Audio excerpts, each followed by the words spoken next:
ऋषि मुनियों की पावन धरती, देश धर्म का नाता है। कहते सारे लोग यही हैं, गो हमारी माता है। जाग उठो ओ भारतवासी, जाग उठो ओ भारतवासी, गो पर छुरियां चलती हैं। बंद करो गो माँ की हत्या, सारी जनता कहती है। बंद करो गो माँ की हत्या, सारी जनता कहती है।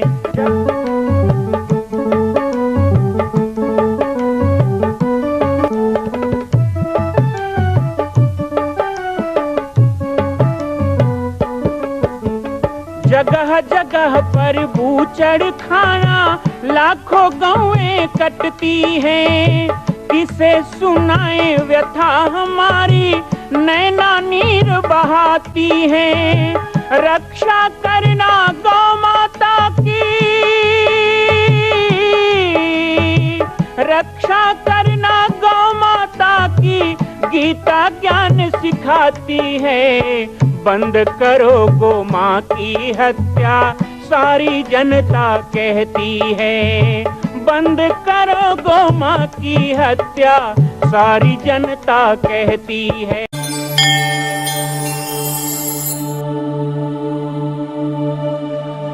ओम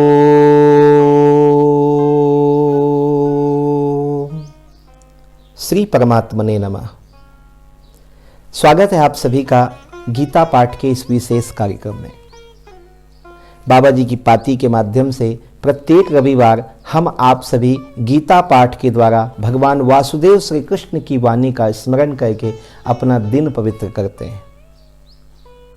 वास्तव में देखा जाए तो भगवान कृष्ण की वाणी वेदों का सार भी है, उपनिषदों का दर्शन भी है, संहिताओं का निचोड़ भी है और साहित्य और शास्त्रों की समस्त जमा पूंजी है। यह वेद का शाश्वत स्वरूप है। श्रीमद् भगवद गीता के पिछले पाठ में हमने आप सबसे चर्चा की थी कि भगवद गीता में जिस संस्कृत का उल्लेख है वो अनुष्टुप छंद है। यहां पर श्री कृष्ण कहते हैं कि हे अर्जुन, संसार एक अविनाशी वृक्ष के समान है और मैं कौन हूं? तो दो शब्द का उल्लेख भगवान श्री कृष्ण कहते हैं। जैसा कि हम आप सबसे गीता के संबंध में जिज्ञासा भी आमंत्रित करते हैं, तो उसी जिज्ञासा के अंतर्गत हमारे पास कुछ जिज्ञासाएं हैं और जब तक जिज्ञासाएं नहीं मिटेंगी हम गीता पाठ प्रारंभ नहीं करेंगे। आज हमारे पास दो जिज्ञासा है। सबसे पहला, वो कौन सा वेदवित शब्द है जो भगवान श्री कृष्ण ने अपने लिए कहा कि मैं वेदवित हूं। दूसरा, संतोष त्रिपाठी जी जिन्होंने हमको मैसेज करके पिछले सप्ताह ही यूट्यूब में पूछा था कि अपौरुषेय, भगवान श्री कृष्ण कहते हैं मैं महापुरुष नहीं हूं, मैं पुरुष भी नहीं हूं। एक तरफ श्री कृष्ण कहते हैं कि मैं अपौरुषेय हूं। अपौरुषेय केवल कृष्ण नहीं है, वो सभी ऋषि हैं जिनकी वाणी वेद कहलाती है, जो वेदवित हैं। जो वेदवित हो, जो अपौरुषेय हो, वो श्री कृष्ण है। सरल भाषा में यदि इसके बारे में मैं कहूं तो प्रकृति के प्रसार और अंत के साथ परमात्मा की जो अनुभूति है उसी का नाम वेद है। हालांकि हम सब लोग बड़े अभागे हैं कि हम मनुष्य जन्म में वेद नहीं पढ़ पाते हैं। वेदों का अध्ययन भी करना चाहिए। अभी यदि मैं आपसे पूछूं कि आप में से कितने लोग हैं जो वेद पढ़े हैं, कई लोगों ने तो वेद देखा भी नहीं होगा। वेद कभी कभी पढ़ना चाहिए। आजकल तो बड़ा सरल है। जिस मोबाइल से आप मुझे देख पा रहे हैं, इसी मोबाइल पर गूगल में भी आप सामवेद, ऋग्वेद, इनके सुंदर सुंदर संहिताओं को और स्तोत्रों को पढ़ सकते हैं। वेद के पठन पाठन से हमें उस मूल रूप का ज्ञान होता है जिस मूल रूप में हमारी संस्कृति विद्यमान है। भगवान श्री कृष्ण कहते हैं वेदवित, अंत के साथ परमात्मा की अनुभूति, अर्थात मेरे शरीर के पश्चात भी क्या है। बहुत से ऐसे मजहब हैं, जैसे मुसलमान हैं, ईसाई हैं, इनका कहना है कि इस शरीर के बाद एक जन्नत है, ये है। लेकिन हमारे यहाँ ऐसा नहीं है। हमारे यहाँ तो मोक्ष को भी ठुकराया गया है और कहा गया कि जो संपूर्ण संसार का अंत हो वहां पर भी जो अनंत हो वह वेद है। वेदविद शब्द में अपौरुषेय शब्द भगवान कृष्ण ने लगाया। अपौरुषेय अर्थात महापुरुष, वो ऐसा महापुरुष जिनके माध्यम से परमात्मा ही बोलता है। उस समय वर्तमान में भगवान कृष्ण एक महामानव थे, एक महापुरुष थे। पांडवों की दृष्टि में, भीष्म की दृष्टि में वो परमात्मा हो सकते थे, लेकिन बाकी लोगों के लिए महापुरुष थे। तो ऐसे महापुरुष की वाणी, अपौरुषेय वाणी, वो परमात्मा के एक ऐसे ट्रांसमीटर की तरह काम करते हैं कि बोलता तो ईश्वर है पर उनके मुख से आपको सुनाई देता है। और इसीलिए कभी कभी हम ऐसे लोगों को ही भगवान मान लेते हैं, यह भी गलत है। जिस तरह यदि हम रेडियो से समाचार सुनते हैं तो वो आकाशवाणी केंद्र नहीं होता, वो केवल केंद्र का प्रसारण बॉक्स है। इसी तरह हम संतों को भी आप भगवान मान लेते हैं हमारी वाणी सुन करके, वो गलत है। संसार में परमात्मा कोई दूसरा नहीं होता, एकम ब्रह्म द्वितीयो नास्ति।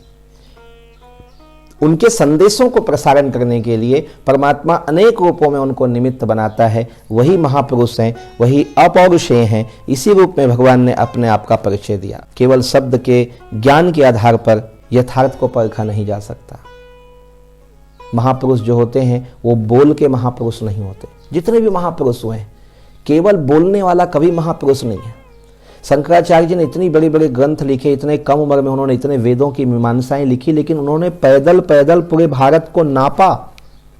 भारत की चारों दिशाओं में 4 मठ की स्थापना की। रामानंदाचार्य जी का जीवन भी ऐसा ही है। महापुरुषों में जितने महापुरुष हुए हैं, चाहे आधुनिक काल के हों, चाहे पुराने पुरातन काल के हों, सब महापुरुष ने खूब श्रम किया है, कर्म किया है। कर्म करने वाला ही महापुरुष हो सकता है, केवल बोलने वाला नहीं। वस्तुतः वेद भी अपौरुषेय है, अर्थात वेद भी एक वाणी का प्रसारण तंत्र है। वाणी तो परमात्मा की है वेद में, वेद भी अपौरुषेय है। ऐसे बोलने वाले 100-150 ऋषि मुनि हैं। हम यदि गिनेंगे तो 100-150 ऋषि मुनि वेदों में मैंने जो पढ़ा है, जिनकी वाणी को संकलित कर दिया गया तो वेद बन गया। जैसे ब्रह्मा ने ऐसा कहा, महाराज मनु ने ऐसा कहा, सूत सौनक ने ऐसा कहा, ऐसे ऐसे शब्दों को कहा, उसको जोड़ा गया, वो वेद बना। अर्थात वेद अपौरुषेय है। यह किसी पुरुष या मनुष्य की वाणी नहीं, ये साक्षात ईश्वर की वाणी है, जो कई महान महापुरुषों के द्वारा बोली गई। महापुरुष के नाम पर वैसे सामाजिक व्यवस्था जो नियम होते हैं, वो बाद में उन्हीं वेदों से शास्त्र के रूप में बनाया जाता है। कुछ लोगों ने इसे व्यापार भी बना लिया, अपने अपने हिसाब से निज निज गुण गावे नाना पंथ जगत में, ऐसा बना दिया। लेकिन शाश्वत तो वेद ही होगा, वेद की सूक्तियां ही होंगी। श्रीमद् भगवत गीता वेद है। मैं आपको ये कहना चाहता हूं, संसार में 4 वेद के बाद कोई 5वां वेद है तो वो प्रमाणित, सर्वमान्य और ईश्वर की वाणी स्वयं गीता है। गीता को वेद, आपने कभी वेद ना पढ़ा हो लेकिन गीता पढ़ लीजिए, 18वां अध्याय, तो चारों वेद पढ़ने का सूत्र आपको मिल सकता है। हालांकि शास्त्रों का सामाजिक उपयोग किया जाता है और वो सम्मत भी है, लेकिन अपौरुषेय वेद रसारणों से समुद्भूत उपनिषद सुधा का सार सर्वस्व यदि कोई है तो श्रीमद् भगवद गीता है। इसलिए तो हम कहते हैं, हरि कमल विहारिणी मैया सुंदर सुपुनीते मैया, जय भगवत गीते, जय भगवत गीते मैया, जय भगवत गीते। श्रीमद् भागवत गीता, और इसी भागवत गीता में कई ऐसी वाणी हैं जो भगवान श्री कृष्ण ने उद्धृत किया है। कहीं पर नहीं कहा कि मैंने इससे सुना उससे सुना, स्वयं उद्धृत किया है, स्वयं बोला है। यहां तक स्वयं के अनुभव से बोला है, अपने ज्ञान से बोला है। उसको हम दूसरे के द्वारा पुष्ट करें वो नहीं, हम अपने अनुसार बोलें। यदि अपौरुषेय हैं हम, यदि परमात्मा से हमारा इतना तारतम्य है, हम परमात्मा में विलीन हो चुके हैं। उदाहरण के लिए आधुनिक काल के संत महात्मा कबीरदास जी कभी कलम नहीं पकड़ते हैं, कभी लिखते नहीं हैं। कई लोग सोचते हैं कबीरदास ने ऐसा कहा, कहत कबीर सुनो भाई साधो, तो कबीरदास जी हमारे जैसे कॉपी पेन लेके बैठते थे, लिखते थे। नहीं, कबीरदास जी कभी कुछ नहीं लिखते थे। यहां तक बता दूं, कबीरदास जी को लिखना भी नहीं आता था। उन्होंने कभी स्कूल का मुख नहीं देखा था, वो विद्वान नहीं थे। वो खुद कहते हैं मुझे लिखना नहीं आता। कबीरदास जी अपनी मस्ती में गुनगुनाते रहते थे और धर्मदास जी उसे लिख दिया करते थे। लेकिन कबीर की वाणी इतनी शाश्वत है, इतनी सत्य है कि वेदों की वाणी जैसी है। तो ऐसे ही महापुरुष जो बोल देते हैं, महापुरुषों का बोलना, उनका अनुभव, उनके द्वारा उद्धरण, वो वेद, शास्त्र और पुराण बन जाते हैं। यदि संतों की सारी वाणियों को इकट्ठा किया जाए तो 4 नहीं 400 वेद भारत में बन सकते हैं। फिर भी गीता सार्वभौम है। गीता का स्थान अद्वितीय है। ये स्वयं में धर्मशास्त्र ही नहीं बल्कि धर्मशास्त्रों में निहित सत्य को उजागर करने का एक संपूर्ण शास्त्र है। गीता वह कसौटी है जिस पर धर्मगर्भ के अनुशुद्ध सत्य अनावृत हो उठता है। इसलिए गीता पाठ जो करता है वो वेदों के पाठ का भी पूरा पूरा लाभ प्राप्त कर लेता है। मैं आज इतना ही कहूँगा, आपने कभी वेद ना पढ़ा हो लेकिन गीता का पाठ करें तो आपको वेदों के पाठ का भी लाभ मिलेगा।